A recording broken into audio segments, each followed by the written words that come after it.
திருச்சிற்றம்பலம். தென்னாருடைய சிவனை போற்றி, எந்நாட்டவருக்கும் இறைவா போற்றி. அனைவருக்கும் வணக்கம். நாம் இன்னைக்கு வைகாசி மாத பலன்களை பத்தி பார்க்க போறோம். அதற்கு முன்னாடி நம்மளுடைய சேனலை சப்ஸ்கிரைப் பண்ணிக்கோங்க. இந்த மாதம் என்னென்ன கிரகங்கள் மாறுறாங்க அப்படிங்கறத நம்ம முழுமையாக பார்க்கலாம். இந்த மாதம் பார்த்துட்டீங்கன்னா செவ்வாய் தன்னுடைய சொந்த வீட்டிலே இருக்க போகிறார். ஆட்சி பலம் பெற்று பலமாக இருக்க போகிறார். அடுத்தது புதன் அப்படின்னு சொல்லக்கூடியவர் 15ஆம் தேதிக்கு மேல தன்னுடைய சொந்த வீட்டுக்கு ஆட்சி பலம் பெற்று போக போகிறார். அடுத்தது குரு பகவான் 18ஆம் தேதி உச்சமாகிறார். அதாவது நம்ம குரு பயிற்சி சொல்லுவோம் இல்லைங்களா, அந்த பயிற்சி இந்த மாசம் 18ஆம் தேதி நடக்குது. இப்ப பாருங்க, இந்த மாசம் செவ்வாய் ஆட்சி, புதன் 15ஆம் தேதிக்கு மேல ஆட்சி பெறக்கூடிய காலம், இதெல்லாம் அருமையா இருக்கக்கூடிய காலகட்டங்கள். குருவும் உச்சம்.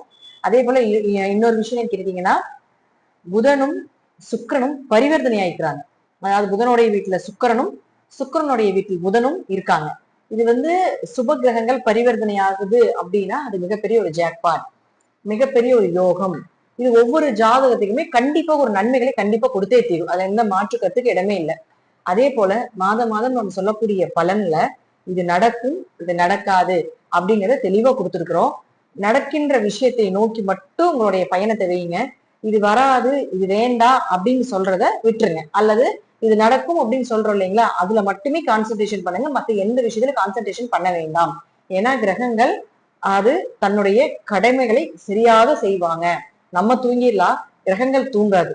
ஒவ்வொரு நொடியும் அவங்க என்னென்ன பண்ணணுமோ அது கரெக்டா ஒரு சின்ன ஒரு விஷயத்த கூட விடாம நமக்கு செஞ்சு கொடுத்துருவாங்க அப்படிங்கறத உண்மை. அது நல்லதாக இருந்தாலும் சரி அல்லது கெட்டதாக இருந்தாலும் சரி. இப்போ இவ்வளவு யோகங்களும் இந்த மாசம் நடக்க போகுது. இந்த கிரக சேர்க்கைகள், கிரக கூட்டணி, அதே போல பரிவர்த்தனை யோகம், இதெல்லாம் இந்த ஜாதகத்துக்கு என்னென்ன பண்ண போகுது அப்படிங்கிறத நாம இப்ப முழுமையாக பார்க்கலாம். கன்னி ராசிக்குண்டான வைகாசி மாத பலன்களை பத்தி பார்க்கலாம். இந்த மாசம் உங்க ராசி அதிபதியாக இருக்கக்கூடிய புதன் 15ஆம் தேதி வரைக்கும் 9ஆம் வீட்லயும் 15ஆம் தேதிக்கு மேல தன்னுடைய சொந்த வீட்லயும் ஆட்சி பலம் பெறுகிறார். இது மிகப்பெரிய ஒரு யோகங்க, மிகப்பெரிய ஒரு ஜாக்பாட்டுங்க. நம்பிக்கையா இருக்கலாம், வருமானம் உண்டு. தர்ம கர்மாதிபதி யோகம் போல இந்த மாதம் உங்களுக்கு வரப்போகுது. புதனுடைய வீட்டுல சுக்கிரனும் சுக்கிரனுடைய வீட்டிலும் புதனும் இருக்கிறது தர்ம கர்மாதிபதி யோகத்தை உங்களுக்கு வாரி கொடுக்க போகுதுன்னு அர்த்தம். பெயர், புகழ், மதிப்பு இதெல்லாம் உண்டு. அது மட்டும் இல்லாம புதன் தன்னுடைய சொந்த வீட்டில் இருக்கும் பொழுது நீங்க நினைச்சது எல்லாமே நடக்க போகுது. உங்களுடைய எதிர்பார்ப்புகள் எல்லாமே பூர்த்தியாக போகுது. வருமானம் நீங்க என்ன நினைச்சீங்களோ அதை விட பெருசா வர்றதுக்குண்டான வாய்ப்புகள் உண்டு. ஏன்னா 2 9 கூடியவர் ஒரு 10ஆம் வீட்டுல இருக்காரு. 2 கூடிய 10ல இருக்கும்போது வருமானம் அருமையா இருக்க போகுது. உங்க சுய தேவைகள் எல்லாமே பூர்த்தியாகிறதுக்கு உண்டான வாய்ப்புகள் உண்டு. எப்படியும் பாத்துட்டீங்கன்னா 1 2 9 10 தொடர்பெல்லாம் தொழில வளர்ச்சி அதிகப்படுத்தி கொடுக்க போகிறார். அப்பா சொத்துக்கள் கிடைப்பது, பூர்வீக சொத்துக்கள் கிடைப்பது, ஒரு ஊருக்குள்ள ஒரு நல்ல போஸ்டிங் கிடைக்கிறது, இழந்த சொத்து மதிப்பெல்லாம் மீண்டும் கிடைக்கிறதுக்கான வாய்ப்புகள் இதெல்லாம் ஏற்படுத்தி கொடுப்பார். ஏன்னா கண்டசனி நடந்துட்டு இருந்தாலும் ராசி அதிபதி பலமாக இருக்கிறதுனால எதை வந்தாலும் சமாளித்துக் கொள்ளக்கூடிய அமைப்பு அப்படிங்கிறது நிச்சயமா உண்டு. பெண்கள் மூலமாகவோ ஆண்கள் மூலமாகவோ, அதாவது எதிர்ப்பாளர் மூலமாக உங்களுக்கு நன்மைகளும் கிடைப்பதற்குண்டான வாய்ப்புகளும் புதன் அப்படின்னு சொல்லக்கூடிய ஏற்படுத்தி கொடுப்பார் அப்படிங்கிற அமைப்புகளும் உண்டு.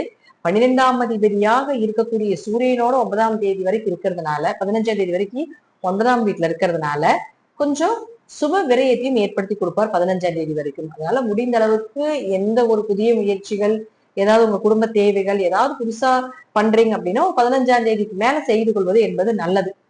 அதே போல நிறைய தீர்த்த யாத்திரைகள், பயணங்கள் போறது, புதுசா கண்டுபிடிக்கிறது, கணவன் மனைவிக்குள்ள அந்யூன்யமாக இருப்பது, இதெல்லாம் இந்த மாசம் அருமையா இருக்கு.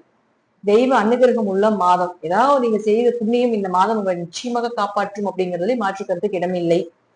அதே போல பாருங்க, உங்களுக்கு 8 குடையவர் 8ஆம் வீட்டிலேயே இருக்கார். 3 8 குடையவரான செவ்வாய் 8ஆம் வீட்டில் இருக்கும் பொழுது ஆயுள் வரும் பெருகும். கெட்டதெல்லாம் விலக போகுது. திடீர் வருமானங்கள், திடீர் அதிர்ஷ்டங்கள், திடீர் பண வரவு இதெல்லாம் ஏற்படுத்தி கொடுக்க போகிறார். கூட பிறந்தவர் மூலமாகவும் உங்க மாமனார் மூலமாகவும் உங்களுக்கு உதவிகள் கிடைக்க போகுது. அல்லது அவர்கள் மூலமாக இருந்து வந்த சண்டை சச்சரவு பிரச்சனைகள் இதெல்லாமே விலகிறதுக்குண்டான ஒரு வாய்ப்பையும் நிச்சயமாக ஏற்படுத்தி கொடுப்பார். குருவும் பாத்துட்டீங்கன்னா உங்களுக்கு உச்சமாகி 18ஆம் தேதிக்கு வருது. அப்போ ராசிக்கு குரு அருமையா இருக்கார். குரு வந்ததுக்கு அப்புறம் நீங்க நினைத்தது எல்லாமே நடக்கும். தெய்வ அனுகிரகத்தோட நடக்கும். தடையெல்லாம் உடைய போகுது. கண்டச்சனையினுடைய பாதிப்பு குறைய போகுது.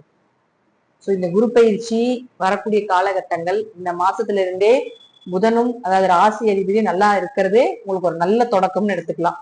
கணவன் மனைவியில் இருந்து வந்த கருத்து வேறுபாடுகள் விலக போகுது.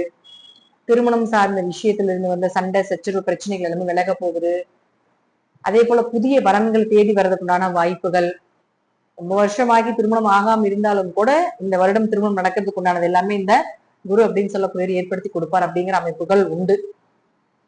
சோ கன்னியா ராசிக்கு இந்த மாதம் பொருளாதாரம், பணவரவு, தொழில், குடும்பம் சார்ந்த விஷயங்கள், திடீர் அதிர்ஷ்டங்கள், திடீர் பணவரவுகள்லாம் சூப்பரா இருக்குது. இதை நோக்கி மட்டும் போங்க.